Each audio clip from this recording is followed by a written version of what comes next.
Paul Hamilton here. Let's take a look at Story Patch as a wonderful app for storytelling, especially for younger students. Story Patch you can see there on the bottom left-hand corner. And when we open up Story Patch, it gives us some options. We might come back to this a little bit later, but today we're going to create a new story. Now it gives us some options. One thing I do like about this, it does give some wonderful tutorials. But we're going to tap here to write your own story without any help, just because best way to show how this app works. So we can see a few options here. We're going to start by putting a background on this page. So I'm going to click on Scenery and Your Own Photos on the left.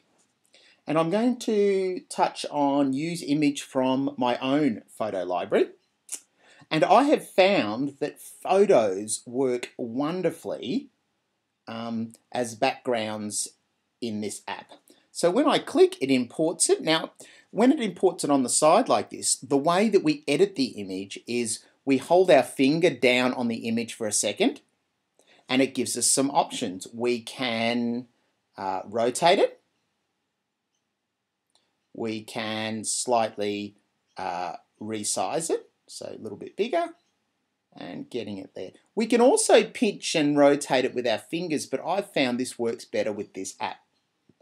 And then we just tap. See, we can actually rotate it around and make it bigger and smaller with our fingers, but I still think that the best way to do it is actually rotating it through this mechanism here. It's just a little bit tricky to get it right, and we'll make it a little bit bigger there. Move it up. Then we can just tap and actually move it up. Up the top there, you can see tap here to enter some text. Before we do that, we'll go back to Tools on the top left-hand corner, and let's put some story characters in. Let's look for, we've got lots of different things. Actually, I'll go back to Tools and I'll put in an object. Let's put in some animals as our main character, and we might actually put in, I'm looking for a little squirrel down here somewhere. Why don't we put a raccoon in? And so that can be our main character today. To resize the raccoon, we just hold our finger down. Once again, we can resize, make him a bit smaller, tap on the side of the screen, and I might put him on top of the bin. So you can see there's a wonderful little contrast that we can have with the background photo with some animated visuals as well. Let's tap here to enter some text, and I might say, hello, my name is Henry.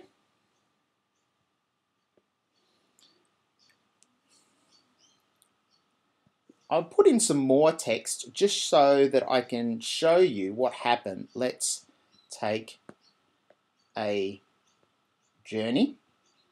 And you can see there that the text automatically goes down to the next page. Now to get rid of the text, we just hit the keyboard bottom right-hand corner, and there it is there.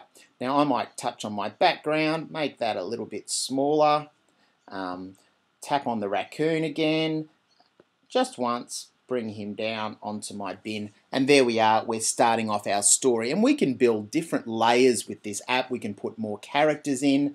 We might have a sheep at the front there, resize her or him, bring him up the front there, and we can resize and do lots of different layers.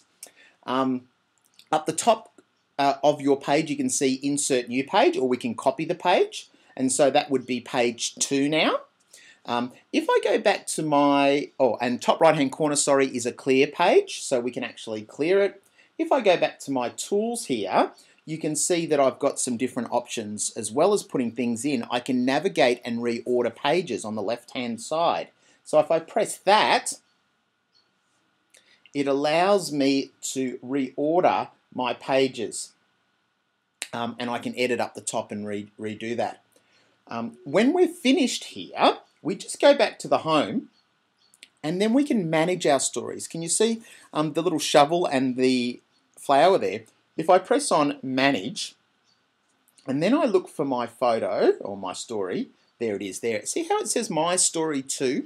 We want to touch that once, so there's a tick on it, and we want to press Rename Story. And I might put Henry there. And then we're done. Try that one more time.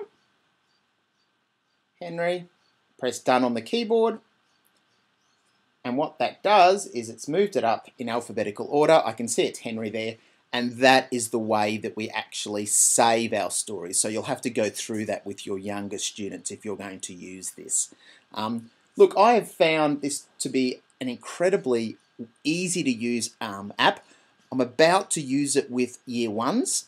I've trialled it with my year 2 child Isabel at home. She loves it and she can manage it quite well.